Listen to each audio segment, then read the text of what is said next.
നമ്മൾ ക്ഷമിക്കുന്നത് അവർക്ക് വേണ്ടിയല്ല, നമ്മൾക്ക് വേണ്ടിയാണ്. Hello everybody, welcome to my YouTube channel Ganga Manish at Sky Hawk. ഞാൻ ഇന്നിവിടെ വളരെ മനോഹരമായൊരു ടോപ്പിക്കുമായിട്ടാണ് വന്നിരിക്കുന്നത്. ഫോർഗീവ്നെസ് അല്ലെങ്കിൽ ക്ഷമ. But it is very hard to achieve. ഞാൻ ഒരു റീസെൻ്റ്ലി 2 years ആയിട്ടുള്ളൂ ഫോർഗീവ്നെസ്സിനെ പറ്റി കൂടുതൽ പഠിക്കാൻ തുടങ്ങിയിട്ട്.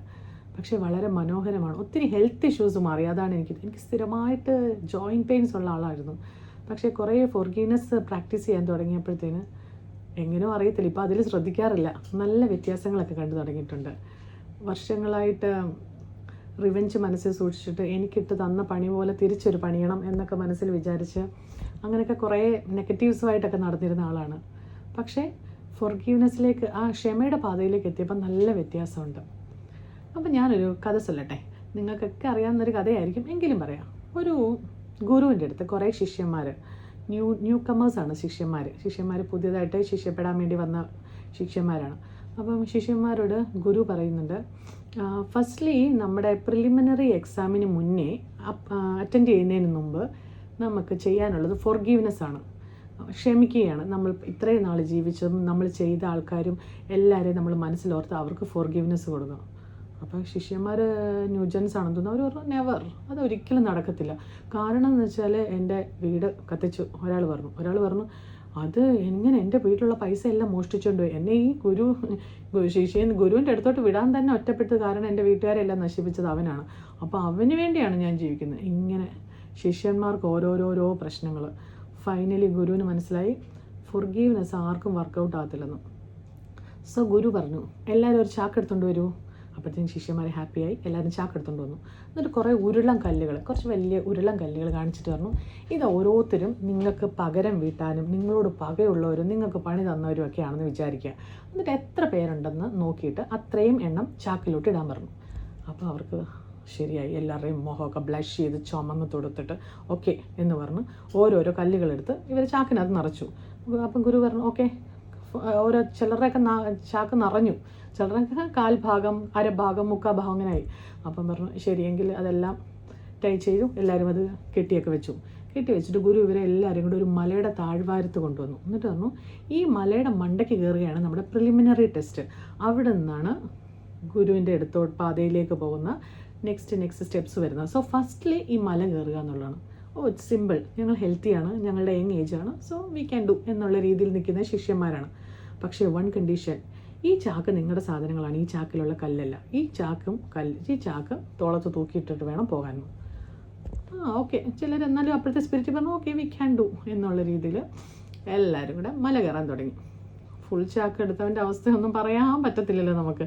എല്ലാവരും കൂടെ കയറി 1/4 ഭാഗമുള്ളവൻ കുറച്ച് കയറി, 1/2 ഭാഗമുള്ളവൻ തീരെയും കയറിയില്ല, ഫുള്ളുള്ളവൻ്റെ കാര്യം പറയണ്ടല്ലോ. ലാസ്റ്റ് ഫൈനലി എല്ലാവർക്കും കഴുത്ത് വേദന, പുറം വേദന, നടുവ് വേദന, കിതപ്പ്. ഫൈനലി എല്ലാവരും ഓടി ഗുരുവിൻ്റെ അടുത്ത് വന്നിട്ട്, ഗുരു ഇറ്റ് ഈസ് ഇമ്പോസിബിൾ, ഞങ്ങൾക്കിത് പറ്റത്തില്ല ഗുരു എന്ന് പറഞ്ഞു. അപ്പോൾ ഗുരു പറഞ്ഞു, ഇതെന്താണ്, നിങ്ങളായിട്ട് വരുത്തി വെച്ചാൽ നിങ്ങളുടെ മനസ്സിലുള്ള സാധനങ്ങളാണ്, ഇത് കൊണ്ട് നിങ്ങളല്ലാതെ പിന്നെ ഞാൻ പോകാൻ പറ്റുമോ, എനിക്കിത് ഏറ്റെടുക്കാൻ പറ്റത്തില്ലെന്ന്. അപ്പോഴാണ് അവർക്ക് മനസ്സിലായത് ഈ ഫോർഗീവ്നെസ്സിൻ്റെ ആ മഹത്വം. എനിവേ, അപ്പോൾ ഈ ഫോർഗീവ്നെസ് കൊണ്ട് ഒത്തിരി പ്രശ്നങ്ങളുണ്ട്, ഒത്തിരി അസുഖങ്ങൾ വരാം. നിങ്ങൾക്കറിയാമോ? ആദ്യം തന്നെ നിങ്ങൾ തന്നെ കണ്ണടച്ചിട്ട് നിങ്ങളുടെ ഏറ്റവും വലിയ ശത്രുവിനെ നിങ്ങൾ മനസ്സിൽ കണ്ടേ. അപ്പോഴത്തേക്കും നമ്മുടെ പല്ല് രണ്ടുകൂടെ നമ്മൾ കടിച്ചിട്ട് നമ്മുടെ ഹാർട്ട് ബീറ്റൊക്കെ കൂടി, കൈയൊക്കെ ചൂടായി, മുഷ്ടിയൊക്കെ ചുരുട്ടി. ഒന്ന് കാണിച്ച് ഹാർട്ട് ബീറ്റ് കൂടും. ഫസ്റ്റിൽ നമുക്ക് പാൽപിറ്റേഷൻ, ക്രമാതീതമായ ശ്വാസവും ക്രമാതീതമായ പൾസ് റേറ്റും ഇൻക്രീസ് ആവും. രണ്ടാമത് നമ്മുടെ രക്തസമ്മർദ്ദം ഭയങ്കരമായിട്ട് എലിവേറ്റ് ആവും അവരെ കാണുമ്പോഴേ. അതിൻ്റെ വേറൊരു കഥ പറയട്ടെ. തോമസ് ചേട്ടനും ശങ്കരൻ ചേട്ടനും അപ്പുറം വീടാണ്. പാരമ്പര്യമായിട്ട് അവർക്ക് അതിർത്തി തർക്കമാണ്. അപ്പന്മാരായിട്ട് കൈമാറി തോമസ് ചേട്ടൻ്റെയും ശങ്കരൻ ചേട്ടൻ്റെയും കൈകളിൽ കൊടുത്തിട്ടാണ് അവർ മരിച്ചത്. അപ്പോൾ അവർ കുഞ്ഞിലേ തൊട്ട് കേൾക്കുക. ഏകദേശം ഒരു 25 വയസ്സൊക്കെ ആയപ്പോഴത്തേന് 2 പേർക്കും ഏകദേശം രക്തസമ്മർദ്ദമായി. അപ്പോൾ 2 പേരും അതിൻ്റെ ഗുളിക കഴിക്കാൻ തുടങ്ങി. കാരണം ജനൽ തുറന്നു കഴിഞ്ഞാൽ തോമസ് ചേട്ടൻ കാണുന്നത് ശങ്കരൻ ചേട്ടൻ്റെ വീടും, ശങ്കരൻ ചേട്ടൻ കാണുന്നത് തോമസ് ചേട്ടൻ്റെ വീടും. അപ്പോൾ രാവിലത്തെ മോർണിംഗ് വൈബ് അവരുടെ ഇങ്ങനെ. അപ്പോൾ പിന്നെ അവർക്ക് എങ്ങനെ ചെയ്യാൻ പറ്റും? സോ അപ്പം തൊട്ട് അവരുടെ സംസാരം തുടങ്ങിയിട്ട് അവർക്ക് ആകെപ്പാടെ പ്രശ്നങ്ങളായി. പിന്നെ അത് കഴിഞ്ഞിട്ട് ഒരു 35 years ആയപ്പോഴത്തേന് കാർഡിയാക് പ്രോബ്ലം, ഹാർട്ടിന് ചെറിയ പ്രോബ്ലംസ് ഒക്കെ ആയി തുടങ്ങി. ഒരാൾക്ക് ഞരമ്പിന് മൈഗ്രെയിൻ പോലത്തെ പ്രോബ്ലംസ് ആയി. എനിവേ 40 വയസ്സായപ്പോഴത്തേന് ഒരു കൈ മെഡിസിൻസുമായിട്ടാണ് രണ്ടുപേരുടെ നടപ്പ്. ഇത് ജോലിക്ക് പോകണം, പിള്ളേരുടെ കാര്യം നോക്കണം, എല്ലാ കാര്യം നോക്കണം, കൂടാതെ അടിയിടണം. എല്ലാ ദിവസവും റുട്ടീനായിട്ട് നടക്കുന്നതല്ലേ ഭക്ഷണം കഴിക്കുന്ന പോലെ. ഫൈനലി എനിക്ക് തോന്നുന്നു ഇവരുടെ ഈ പോക്ക് കണ്ട ഇവരെ ഷഷ്ടിപൂർത്തി തേക്കുമെന്ന് തോന്നുന്നില്ല. അതിനിപ്പുറം ഇവർ തട്ടിപ്പോവും. അതാണ് ഇതിൻ്റെ ഒരു ലതേ. അപ്പോൾ നെക്സ്റ്റ് പിന്നെ വരാനുള്ള മൈഗ്രെയിൻസ്. സ്ഥിരമായിട്ട് സ്ട്രെസ് ആൻഡ് സ്ട്രെയിൻ ഉള്ളവർക്കാണ് മൈഗ്രെയിൻസ്. ഇതൊന്ന് റിലാക്സ് ചെയ്ത് നോക്കുക. നിങ്ങൾക്ക് മൈഗ്രെയിൻ ഉള്ളവർ പ്രത്യേകം ശ്രദ്ധിക്കാനുണ്ട്. ഈ സ്ട്രെസ്സ് റിലീവ് ചെയ്താൽ തന്നെ മൈഗ്രെയിൻ കുറയും.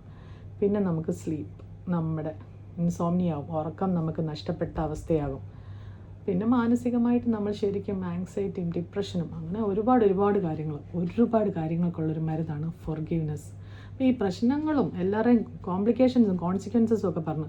പക്ഷേ ഇതെങ്ങനെ നമുക്ക് നമ്മുടെ ജീവിതത്തിൽ ഇത് ഫോർഗീവ്നെസ് അച്ചീവ് ചെയ്യാം, ഇതിൻ്റെ ഹീലിംഗ് പ്രോസസ്സ് അതെങ്ങനെയാണെന്ന് ഞാൻ പറഞ്ഞില്ലല്ലോ.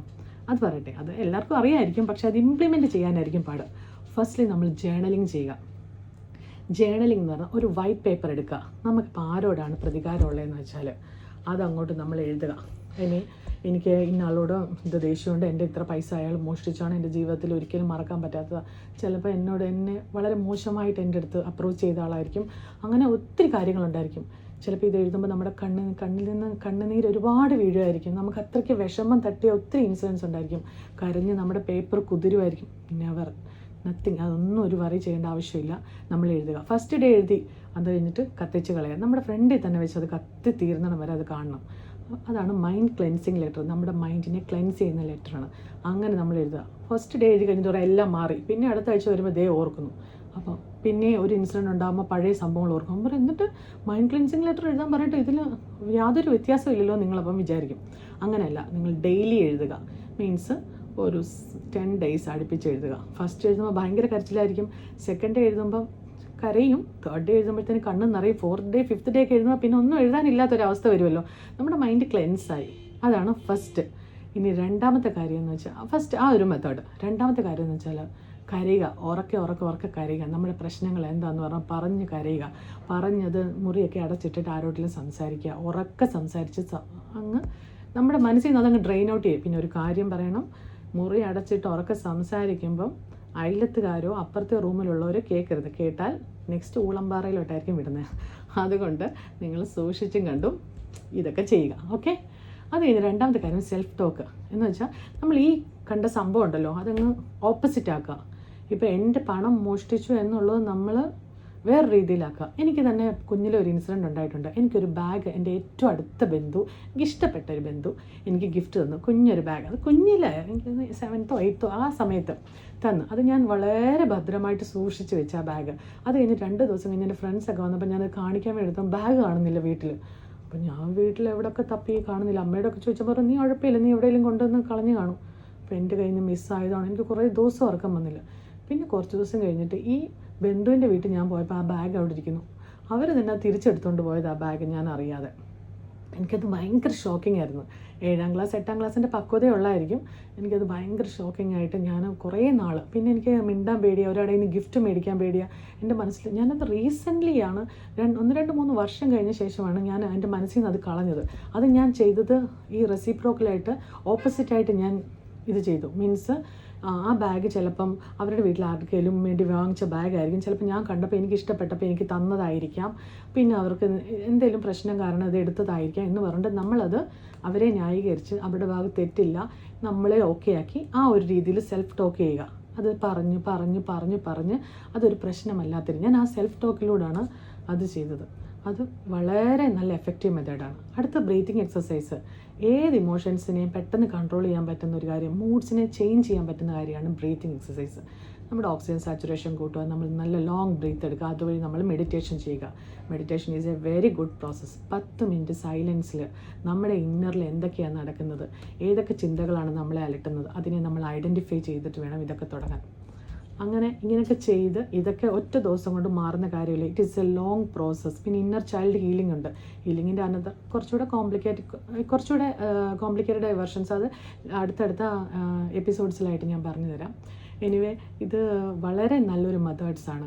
നമ്മൾ ഈ ഒത്തിരി കുടിപ്പകകളൊക്കെ ആയിട്ട് നടക്കുന്നതും നമുക്ക് ഒത്തിരി ഹെൽത്ത് ഇഷ്യൂ, എത്ര ഹോസ്പിറ്റലിൽ പോയിട്ടും ടാബ്ലറ്റ് കഴിക്കാൻ മാറാത്ത ഹെൽത്ത് ഇഷ്യൂസൊക്കെ ഉള്ളവർ ഇതിനെപ്പറ്റിയൊക്കെ ഒന്ന് ചിന്തിച്ചിട്ട് ഞാൻ പറയുന്ന മെത്തേഡ്സൊക്കെ നിങ്ങൾക്ക് പറ്റുമെങ്കിൽ നിങ്ങളൊന്ന് ചെയ്ത് നോക്കാം. അത് ഭയങ്കര സൂപ്പറായിരിക്കും കേട്ടോ. അപ്പം ഇന്നത്തെ വിഷയം എല്ലാവർക്കും ഇഷ്ടപ്പെട്ടു എന്ന് വിചാരിക്കുന്നു. Thank you so much for watching my video. Please like, subscribe and share. Thank you.